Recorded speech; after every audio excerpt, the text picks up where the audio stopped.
welcome back to the Light Renegades. My name is Anna Maria, and I'm here with another message by the Pleiadian High Council for all of you.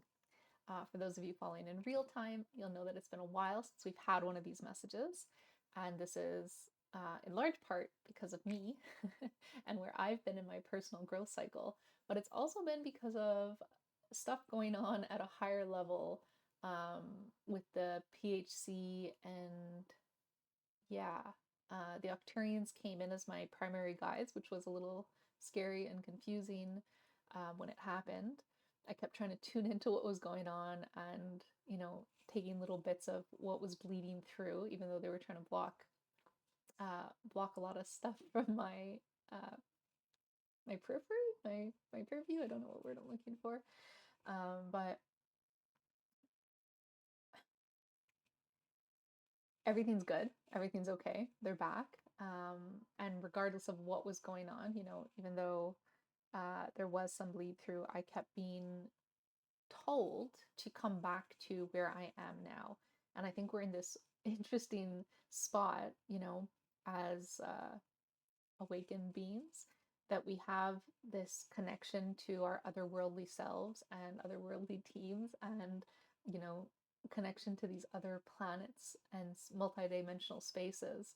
So we can feel what's happening there, but ultimately the mission is being here. So it's like we can grab at all that stuff, and we're meant to have those lines of communication largely open because that's where the wisdom flows through, that's where the guidance and the support comes from.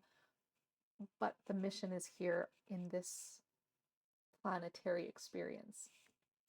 Also, all that to say, there was a lot going on for me personally, for the Pleiadians, for the higher, in the higher realms, but we're all back. And on a personal note, I'm really happy to be back. I know I disappear for months at a time. That's just been what's been happening until now. And, a lot of times self-criticism really comes the into focus. That I'm failing. I'm not doing things right or the way I'm supposed to. But I really think that there was something in needing to retreat, to go back into self and into another round of shadow work and self-understanding, so that I could come back here now the way I have. I'm not here because I feel like I have to be here. I'm here because I genuinely want to be, and I'm so excited for what this means for me and for the channel and for this community that we're building and for the messages that are coming through. And yeah, I'm in a lot of gratitude around all of that. But today's message is about ego and working with the ego, and what that looks like, how we can do that. Yeah, because I think ego gets a really bad rap. And I know personally, especially in the earlier stages of my coming into understanding of all that is, I didn't like ego. I would definitely,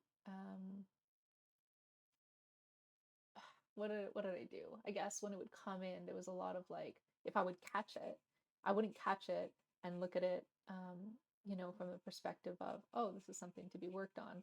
I would catch it and be like, falling back into it again. And I think this message is kind of helping shift our collective perspective on ego, its purpose, and how we can work, yeah, how we could work with it, work through it, um, and evolve past what it is now, uh, without villainizing it. But okay, I'm giving away all the highlights, all the spoilers. It's still a really great message. If we want to take a second to just breathe and bring in the PHC,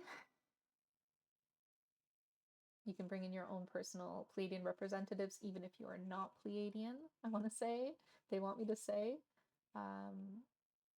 There are so many Pleiadians in the alliances and the groups that are working together that, yeah, uh, you each have groups of them working with your teams.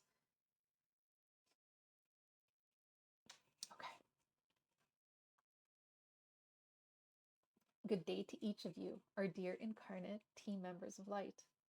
We are the Pleiadian High Council, and we wish to speak tenderly about the ego that so often leaves you reeling.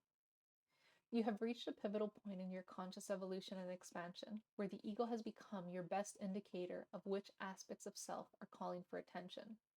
For those of you who are feeling weary, we say rest. This is not an invitation to plunge headlong into another round of intense shadow work if your attentions are being directed elsewhere, or if you've just emerged from one. Rather, it's a gentle nudge to start noting the hits as they come and to transform them into insights and moments of awareness as they arise.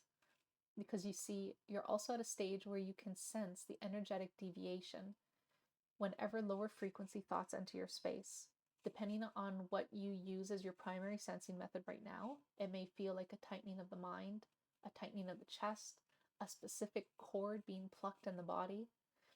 It may simply be a knowing.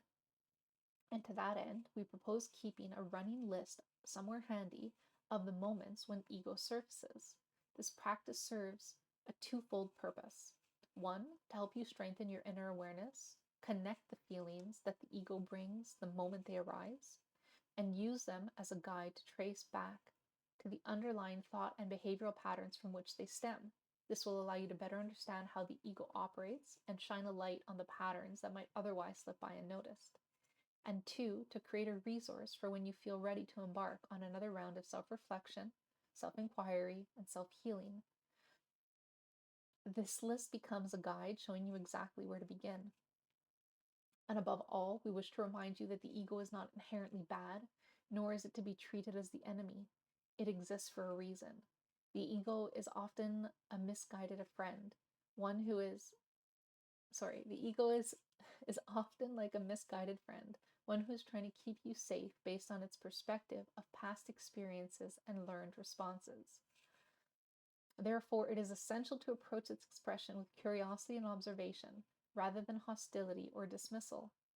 You are not meant to eliminate all traces of ego at this stage in your experience, simply to become aware of it, understand its motivations, and learn the expressions it brings forward that are ready for healing, as well as which are best left to be integrated at a later time.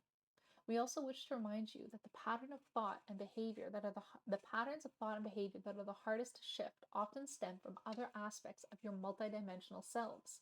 So be gentle.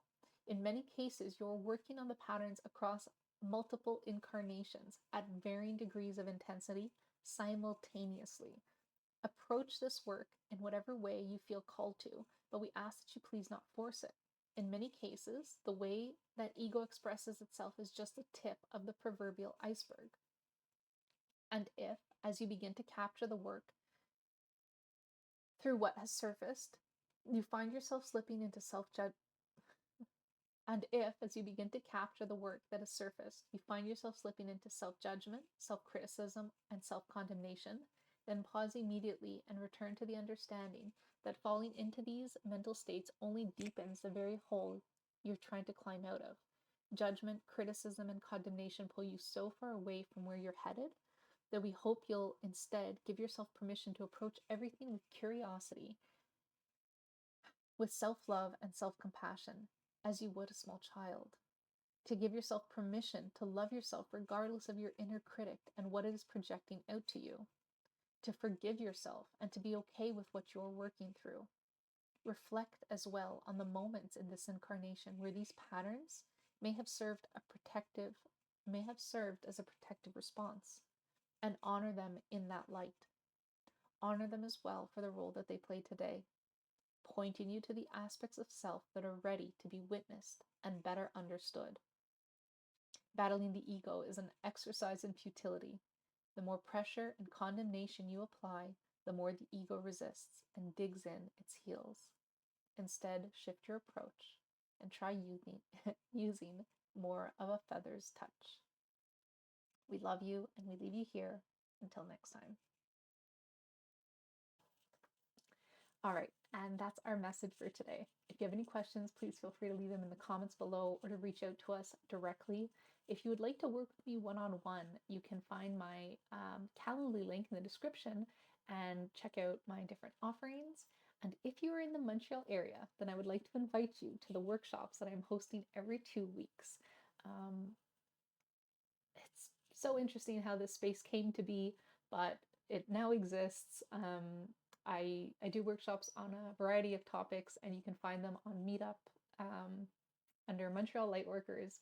I would love to meet some of you guys in person if you're in the area. And if not, then I look forward to meeting you in online spaces. And yeah, that's it for today. See you guys next week. Bye.